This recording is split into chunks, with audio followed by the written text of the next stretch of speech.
말씀을 가지고 하나님 나라라는 제목으로 함께 은혜 말씀 나누기 원합니다. 우리 스트레칭 좀 하고 시작할까요? 깍지 끼고 쭉 올려주세요. 왼쪽, 오른쪽, 어깨 크게 돌려주시고 반대로도 고개도 돌려주세요. 자, 반대쪽.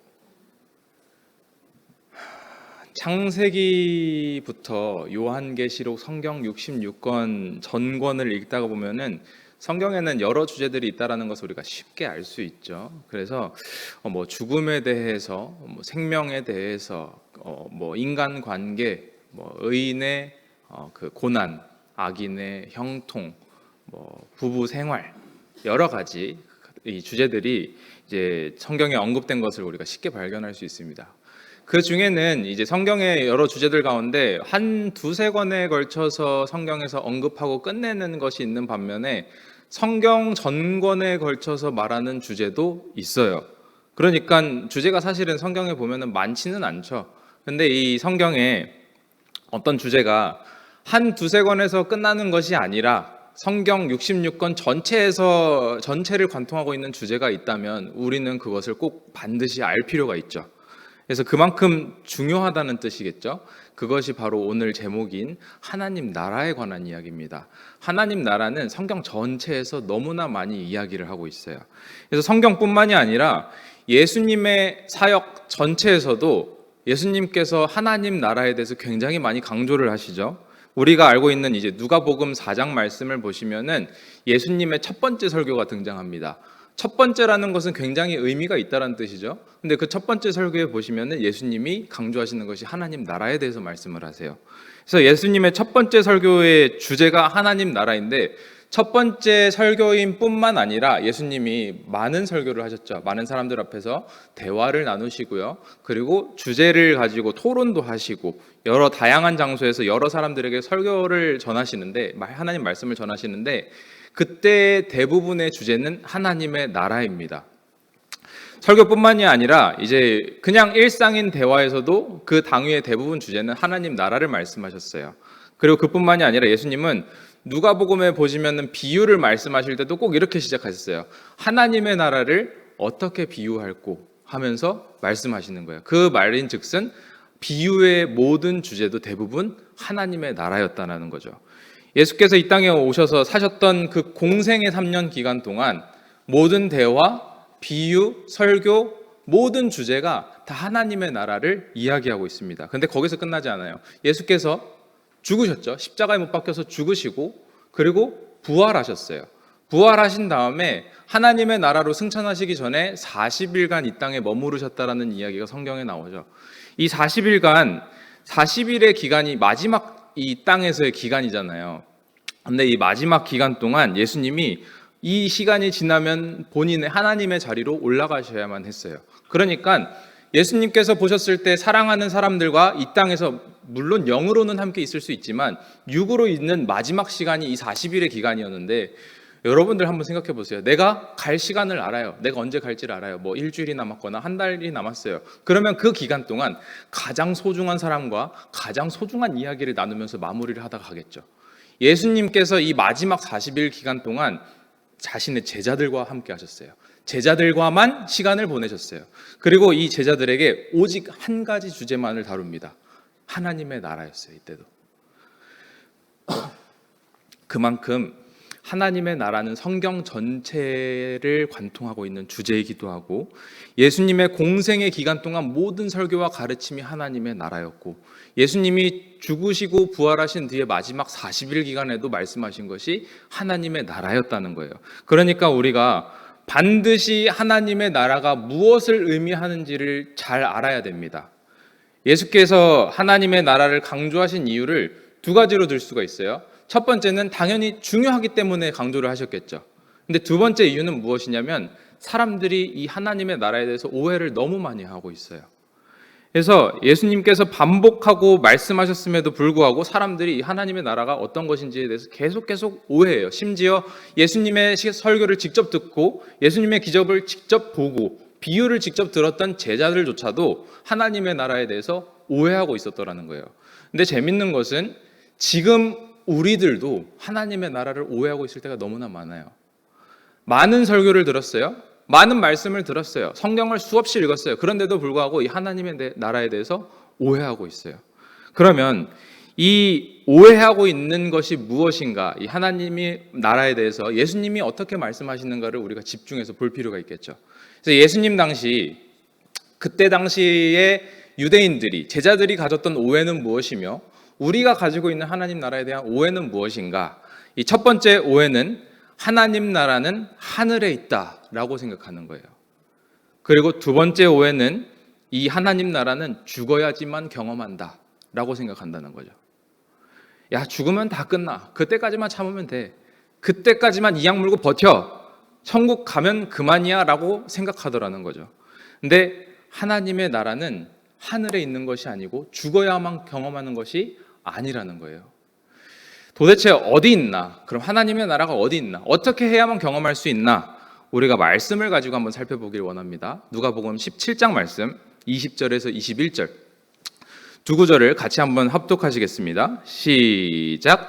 바리새인들이 하나님의 나라가 어느 때에 임하나이까 묻거늘 예수께서 대답하여 이르시되 하나님의 나라는 볼 수 있게 임하는 것이 아니요 또 여기 있다 저기 있다고도 못하리니 하나님의 나라는 너희 안에 있느니라. 아멘. 우리가 가지고 있는 질문을 이 유대인들이 그대로 합니다. 예수님께 하나님의 나라는 어디 있습니까? 라고 얘기하는데 하나님의 나라는 하늘에 있지 않다. 여기 있다고도 못하고 저기 있다고도 못하는데 어디 있다? 너희 안에 있다. 너희 안에 있다. 여기 있다 라고 말하는 것이죠. 그리고 오늘 누가복음 4장은 예수님의 설교가 나온다 했어요. 예수님의 설교를 한번 보실까요? 4장 16절에서 21절까지 우리 쭉 같이 한 목소리로 합독하시겠습니다. 시작. 예수께서 그 자라나신 곳 나사렛에 이르사 안식일에 늘 하시던 대로 회당에 들어가사 성경을 읽으려고 서심해 선지자 이사야의 글을 들이거늘 책을 펴서 이렇게 기록된 데를 찾으시니 곧 주의 성령이 내게 임하셨으니 이는 가난한 자에게 복음을 전하게 하시려고 내게 기름을 부으시고 나를 보내사 포로된 자에게 자유를 눈먼 자에게 다시 보게 함을 전파하며 눌린 자를 자유롭게 하고 주의 은혜의 해를 전파하게 하려 하심이라 하였더라. 책을 덮어 그 맡은 자에게 주시고 앉으시니 회당에 있는 자들이 다 주목하여 보더라. 이에 예수께서 그들에게 말씀하시되 이 글이 오늘 너희 귀에 응하였느니라 하시니라고 해요. 여기 마지막 구절에 보면은 이 글이 라고 하는 것이 뭐냐면 포로된 자가 자유롭게 되는 것, 눈먼 자가 다시 보게 되는 것, 눌린 자가 자유롭게 되는 것을 이 글이 라고 표현하는 거예요. 이 글이 오늘 너희 귀에 응하였더라 라고 말씀하시는 거예요. 그러니까 한번 대답해 보세요. 포로된 자가 자유롭게 되는 것은 언제인가요? 오늘 너희 귀에 응하였다라고 하시는 거예요. 내일도 아니고 내일 모레도 아니고 그 언제 우리가 죽어서야만 경험하는 것도 아니고 오늘 너희에게 임한다라고 말씀하시는 거예요. 지금 내가 있는 곳에서 하나님의 나라는 죽어야만 경험하는 것이 아니고 하나님의 하늘 나라에 있는 것도 하늘에 있는 것도 아니고 너희가 지금 이곳에서 경험할 수 있다라고 예수님이 말씀하시는 거예요. 참 재밌죠? 예수님이 이런 말씀을 수도 없이 반복해서 말씀하셨어요. 그러나 유대인은 믿지 않았습니다. 제자들도 이걸 못 믿었어요. 그러니까 뭐 그런 게 어딨어. 세상 사는 게 다 어렵지 뭐. 다 힘들지 뭐. 그냥 버티면 되는 거야. 이악 물고 버텨. 참아. 라고만 생각하고 살아가는 거죠. 여러분 우리도 그렇지 않습니까? 우리도 힘들 때 그래 이 땅에서만 힘들면 돼. 천국 가면 괜찮아. 라고 생각할 때가 너무나 많다는 거예요. 그런데 하나님의 나라는 죽어야지만 경험하는 것이 아니다라고 하시는 거예요. 하나님의 나라. 천국의 그 소망과 기쁨과 능력과 평안, 그 기쁨은 지금 너희에게 임할 수 있다. 지금 너희 안에 천국이 임할 수 있다. 지금 내가 있는 이곳에서 천국을 누리고 살 수 있다라고 말씀을 하시는 거예요. 고난 가운데 있다고 할지라도 하나님의 나라가 임하는 순간 그 삶에서 내가 고난을 뚫고 일어설 수 있는 그 기쁨과 평안과 능력이 내 삶에 임할 수 있게 되더라라고 예수님이 말씀하신다는 거예요. 에베소서 1장 3절 말씀 같이 보실까요? 같이 읽겠습니다. 시작. 찬송하리로다 하나님 곧 우리 주 예수 그리스도의 아버지께서 그리스도 안에서 하늘에 속한 모든 신령한 복을 우리에게 주시되. 내가 이 땅에서 하나님의 자녀로 살 수 있을 수 있도록 필요한 모든 것을 이미 주셨대요. 이 모든 신령한 복을 이미 그리스도 안에서 나에게 모두 주어졌다라고 말씀하시는 거예요. 근데 우리는 늘 복을 구하죠. 내 문제의 원인은 복이 부족해서라고 생각해요. 내가 복이 부족해서 이런 문제 속에 있다고 생각하는 거예요. 돈이 부족해서, 뭐가 힘들어서, 그래서 복을 못 받았다고 생각해요. 근데 아니요. 내가 이 땅에서 살아갈 때 필요한 모든 복을 하나님이 이미 허락하셨대요. 그러므로 내 삶의 문제의 원인은 복이 부족해서가 아니라 이미 주신 복을 사용하지 못하고 있기 때문이라는 거예요. 그러므로 우리의 기도는 하나님, 내가 이 땅에서의 하나님께서 허락하신 모든 복을 누릴 수 있도록 도와주십시오. 내가 성령의 능력과 힘과 기쁨과 그 모든 것들을 내 마음 가운데 심어주십시오 라고 기도해야 된다는 거예요. 우리가 이 땅에서의 삶이 얼마나 힘들고 어려운지 예수님이 아세요. 이미 다 아세요.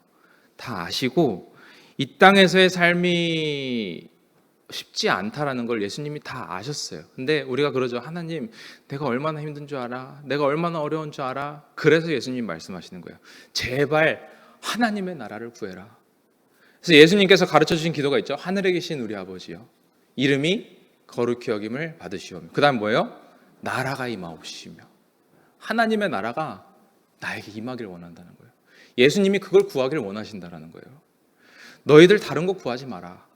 땅 넓어지고 집 커지고 그보다 근본적인 것, 하나님의 나라가 너희 가운데 임하도록 기도해라.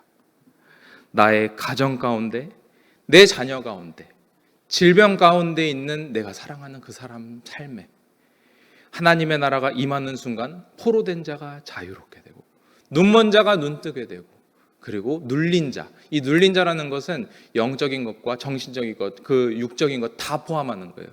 이 눌린 것에서 다 해방될 수 있다. 지금까지 여러분 신앙생활 하면서 하나님의 임재를 경험하지 못했다고 한다면 여러분 부끄러워하셔야 돼요.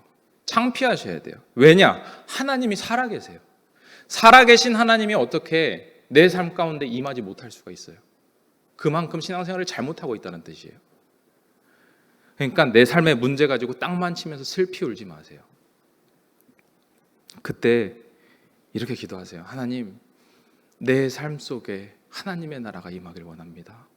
내 가정 가운데, 내 자녀 가운데 하나님의 나라가 임하게 하여 주시옵소서. 그렇게 기도함으로 놀라운 승리와 기쁨을 얻는 모두가 되시길 주의 이름으로 축원합니다. 한 가지 더 보실까요? 하나님의 나라와 관련돼서 기억할 때 우리가 반드시 알아야 될 것이 있어요. 그게 뭐냐면은 이제 균형이에요. 균형. 학자들이 얘기하는 용어니까 괜히 어려워 보일 수도 있는데 쉽습니다. 하나님의 나라를 두 가지로 나눠요. 현재성과 미래성을 얘기하는 거예요. 그래서 현재성이라고 한다는 것은 하나님의 나라가 지금 내 삶에서 이루어진다. 하나님의 나라가 내 삶 속에서 이루어가고 있다라고 얘기하는 것이 방금 설명드린 것이 하나님 나라의 현재성이에요. 그러면 미래성은 뭐냐?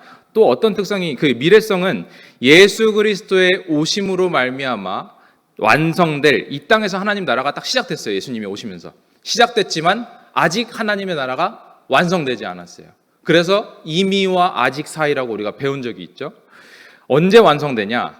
예수 그리스도의 다시 오심, 예수님의 재림으로 말미암아 하나님의 나라가 완성되게 되는 거예요. 그러니까 이미 시작되었고 아직 완성되지 않은 것이죠. 그러므로 하나님의 나라의 미래성을 반드시 기억하셔야 됩니다. 하나님 나라의 미래성이 그럼 뭔가, 이 미래성에 대해서 아주 정확한 비유가 겨자씨 비유입니다.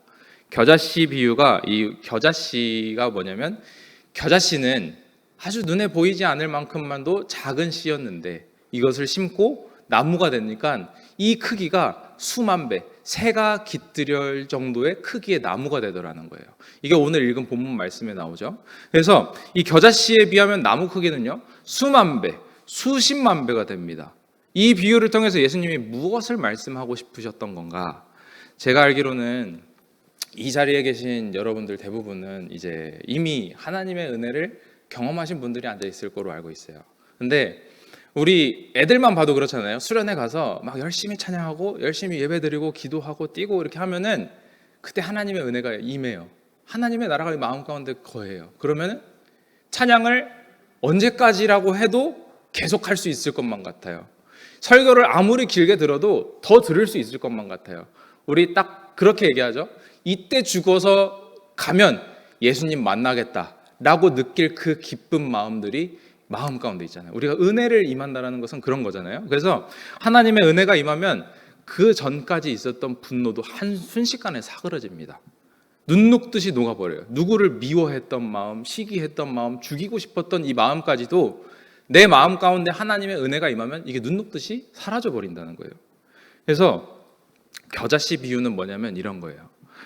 예수님께서 이렇게 말씀하시는 거예요. 너 지금 예배 그렇게 드리니까 좋지. 너무 좋지. 근데 지금 경험하는 그 하나님의 나라는 겨자씨만한 거다. 미래에 완성될 하나님의 나라에 비하면 그거는 겨자씨만한 거야. 수십만 배, 수백만 배가 더 큰 하나님의 나라의 기쁨이 있다. 그것이 하나님의 나라다. 라고 예수님이 말씀하시는 거예요. 여러분, 지금 우리가 경험하는 이 땅에서 경험할 수 있는 하나님의 나라도 참 좋죠. 상상할 수 없이 좋아요. 여러분들 은혜 받았을 때 그 기쁨은 이루 말할 수 없잖아요. 근데 그 평안함, 소망, 기쁨, 평안 모든 것들이 완성될 하나님 나라에 비하면 아주 조그마한 거라는 거예요. 지금 내가 경험하는 그것은 겨자씨에 불과해요. 이후에 완성될 하나님의 나라는 너무나 큰 거예요. 사람이 이게 만약에 실존하는 것이라면, 이 천국이 실존한다면, 사람이 만들어낸 이론이나 개념이 아니라 정말로 실존하는 능력이라면 우리는 과연 이 땅에서 어떻게 살아야겠습니까? 내 소망과 내 마음을 어디에 두면서 살아야 되냐는 거예요. 그러므로 세상에서 가장 바보 같은 사람은 하나님의 나라를 이미 소유하고도 하나님의 나라를 바라보지 않고 이 땅의 목마름을 구하는 사람이라는 거예요. 눈을 들어서 나의 소망을 하나님께 두십시오. 하나님의 나라에 두세요. 그 하나님의 나라가 내 가정 가운데 임하도록, 내 자녀 가운데 임하도록, 내 사랑하는 모든 사람들에게 임하도록 상상할 수 없는 놀라운 일들을 기대하면서 살아가는 모두가 되시길 주의 이름으로 축원합니다. 한 가지만 더 살펴보고 마칠게요. 하나님의 나라를 떠올릴 때 우리가 기억해야 될 한 가지가 더 있어요. 그 한 가지가 뭐냐면 이제 우리가 뭘 할 거냐면 우리 아이들이 하는 틀린 그림 찾기를 할 겁니다. 틀린 그림 찾기가 뭐냐면 비슷한 그림 두 가지를 놓고 다른 것을 찾아내는 게 틀린 그림 찾기라고 하죠. 그래서 성경에도 보면은 비슷한 구절들이 있습니다. 근데 그 비슷한 구절에서 다른 단어들을 여러분들이 찾아보실 거예요. 제가 띄우라고 안 하려고 여러분들 직접 찾으시라고 여기 띄우는 거에서는 말을 안 했어요. 여러분들 말씀 보시면서 어떤 단어가 어떻게 다른가를 한번 찾아보겠습니다. 마태복음 24장입니다. 마태복음 24장 32절, 33절. 여러분들이 직접 보시면은 뭐가 다른지 딱 보이실 수 있어요. 눈썰미가 좋으신 분들은. 마태복음 24장 32절, 33절 같이 읽겠습니다. 시작. 무화과 나무의 비유를 배우라. 그 가지가 연하여지고 잎사귀를 내면 여름이 가까운 줄을 아나니 이와 같이 너희도 이 모든 일을 보거든 인자가 가까이 곧 문 앞에 이른 줄 알라. 여기서 말하는 인자는 누구죠? 예수님이죠. 인자는 사람의 아들 예수님을 말하는 거예요. 그러니까 잘 기억하세요. 지금 보신 게 원형입니다. 원형인데 다시 한번 읽어볼까요? 시작. 무화과 나무의 비유를 배우라. 그 가지가 연하여지고 잎사귀를 내면 여름이 가까운 줄을 아나니 이와 같이 너희도 이 모든 일을 보거든 인자가 가까이 곧 문 앞에 이른 줄 알라. 이게 마가복음에도 똑같이 인용이 됩니다. 뭐가 달라졌는지 여러분들 찾아내시는 거예요. 마가복음 13장 28절 29절 말씀입니다. 뭐가 달라졌는지 잘 찾아보세요. 뭐 을, 이가 이런 거 말고 어떤 단어 대신에 어떤 단어가 쓰여졌네 이런 걸 찾아보시는 거예요. 28절 29절 13장 28절 29절 같이 읽겠습니다. 시작. 무화과 나무의 비유를 배우라. 그 가지가 연하여지고 잎사귀를 내면 여름이 가까운 줄 아나니 이와 같이 너희가 이런 일이 일어나는 것을 보거든 인자가 가까이 곧 문 앞에 이른 줄 알라. 여러분들 다른 거 찾으시겠어요? 보여요? 다른 게 있어요, 없어요? 찾아보는데 있어요, 없어요? 을, 이가 이런 거 빼고 사용된 다른 단어가 열심히 찾고 계시는데 정답은 없습니다. 예.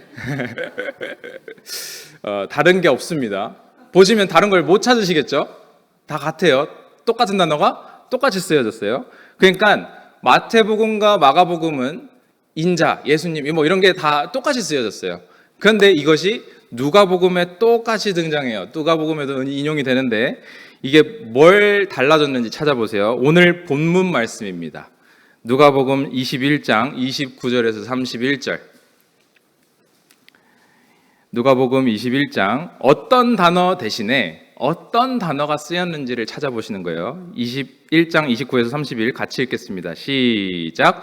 이에 비유로 이르시되 무화과 나무와 모든 나무를 보라. 싹이 나면 너희가 보고 여름이 가까이인 줄을 자연히 아나니 이와 같이 너희가 이런 일이 일어나는 것을 보거든 하나님의 나라가 가까이 온 줄을 알라. 바뀐 단어가 보이세요? 뭐가 보여요? 인자가 뭐로 바뀌었어요? 하나님의 나라로 바뀌었어요. 인자 대신에 하나님의 나라. 근데 인자가 누구였죠? 예수님이었죠. 그러므로 누가복음은 굉장히 특별한 성경입니다. 누가복음은 예수님이라는 단어 대신에 하나님의 나라를 썼어요. 이 누가복음 읽으실 때 여러분들 주의하셔야 될 게 있어요. 여러분들 하나님의 나라가 나오면 예수님이라고 읽으시면 돼요. 그래서 누가복음 안에서 예수님은 구원자세요. 하나님의 아들이에요. 그리스도세요. 메시아예요. 근데 한 가지 더, 하나님의 나라예요. 예수님 자신이 하나님 나라. 그러면 여러분 이 본문 한번 생각해 보세요. 예수님께서 사람들에게 다가가시면서 이렇게 말씀하세요. 회개하라. 천국이 가까이 왔다. 그럼 뭐가 가까이 온 거예요?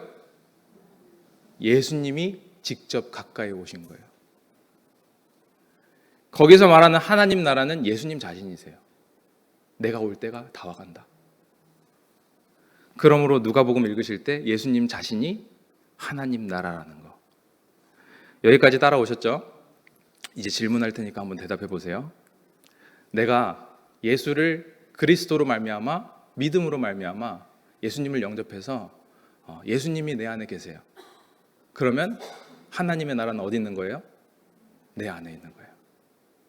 그러면 만일 이 자리에 예수님이 계세요. 이 자리에 예수님이 함께 계신다면 하나님의 나라는 어디 있는 거예요? 이 자리에 있는 거예요. 그러므로 내가 어디를 가든지 예수님과 동행한다면 그곳은 곧 어디예요? 하나님의 나라예요. 예배 시간만 하나님의 나라를 경험하는 것이 아니라 뭐 새벽 몇 시가 됐든 아침이 됐든 낮이 됐든 내가 예수님과 함께 있다면 그곳이 하나님 나라예요. 그래서 시간이, 장소가, 어떤 상황이 거기에 영향을 받지 않아요. 나는 하나님 나라를 경험하고 있으니까. 예수 그리스도께서 내 안에 계시기 때문에, 하나님 나라 자신이신 예수님이 나와 함께 있기 때문에 내가 어디에 있든지 하나님의 나라를 경험할 수 있는 거예요. 그러므로 여러분들 회사에 가실 때, 학교에 가실 때, 어디 갔을 때든지 예수와 동행하는 거예요. 그래서 오늘 아까 찬양 3절 말씀에 그거였죠. 높은 산이나 거친 들이나 초막이나 궁궐이나 내 주 예수 모신 곳이 곧 어디예요?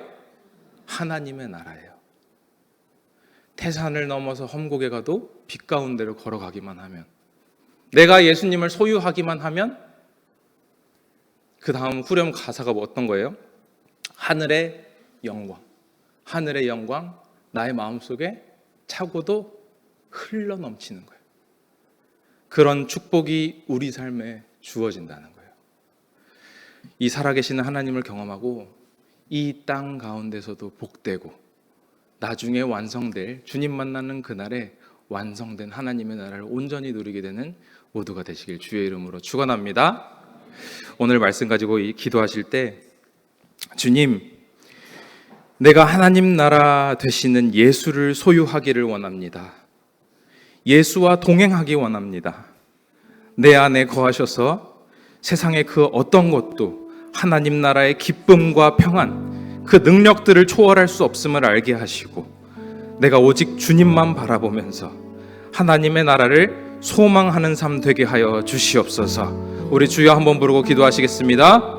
주여. 지금은 우리 주 예수 그리스도의 은혜와 하나님 아버지의 놀랍고도 지극하신 사랑과 성령님의 교통역사 충만하심이 오늘 말씀을 듣고 하나님의 나라가 내 안에 임재하여 그 하나님의 나라 안에서 평안함과 감사와 기쁨을 누리며 믿음 안에서 날마다 감사함으로 살아가리라고 마음에 결심하고 다짐하고 돌아가는 모든 자들 머리 위에 이제부터 영원토록 주 예수의 평강과 축복이 함께 있을지어다.